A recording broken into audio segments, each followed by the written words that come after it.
आज हम 12th एजी bio का चैप्टर नंबर 8, इसका नाम है फलों के रोग, उसके कुछ महत्वपूर्ण क्वेश्चनों के बारे में चर्चा करेंगे। और ये क्वेश्चन इस प्रकार से हैं, हमें इनके प्रत्येक ऑप्शन की जानकारी प्राप्त करते हुए उत्तर लिखना है।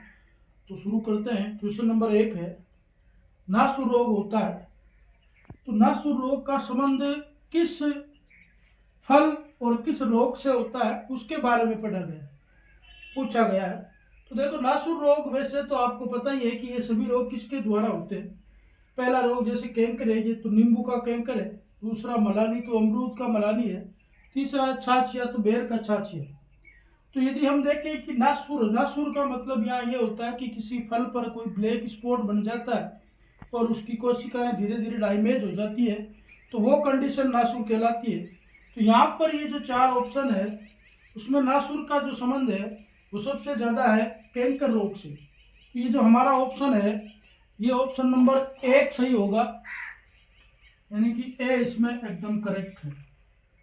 इसी प्रकार क्वेश्चन नंबर 2 है, अमेरिका के या अमेरिका में बागों में किसको नष्ट किया गया। तो ये पूछना चाहता है कि अमेरिका देश में जितने भी उद्यान हैं उनमें ऐसे कौन से पौधों को नष्ट किया गया जिसमें रोग महामारी के रूप में आ गया।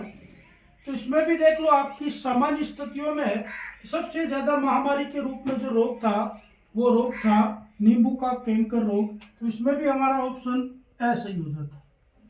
उसके बाद क्वेश्चन नंबर 3 पे आते हैं। तीसरा है कि नींबू का कैंकर रोग होता है।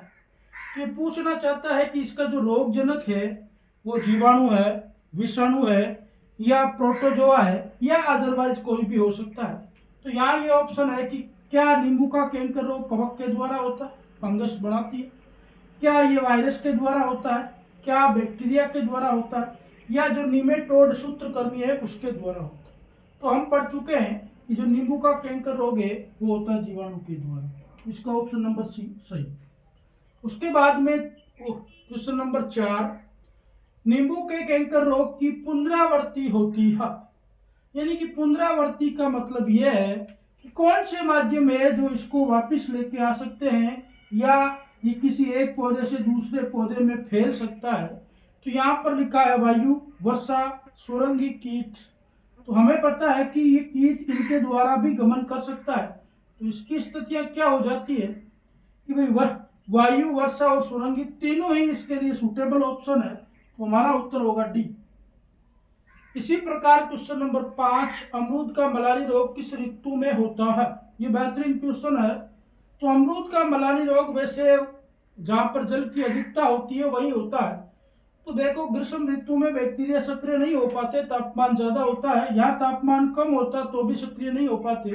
तो इस सीजन में कोई भी रोग है वो अपनी रफ्तार तेज कर देता है। तो इसका ऑप्शन होगा सी। फिर क्वेश्चन नंबर 6, जिसकी चर्चा हम अगले स्टेप में करेंगे, क्लेमाइडो बीजाणु। ये क्लेमाइडो बीजाणु है, क्लेमाइडोमोनास नहीं है। क्लेमाइडो बीजाणु जीवित रह सकता है। कौन सी कंडीशन ऐसी है कि ये जीवित रह सकता है, कितने साल तक रह सकता है। तो ये लगभग इसकी जो जीवन अवधि है वो अनेक वर्षों तक है, 1, 2, 3। इनकी स्थितियां न होते हुए इसका ऑप्शन होगा डी।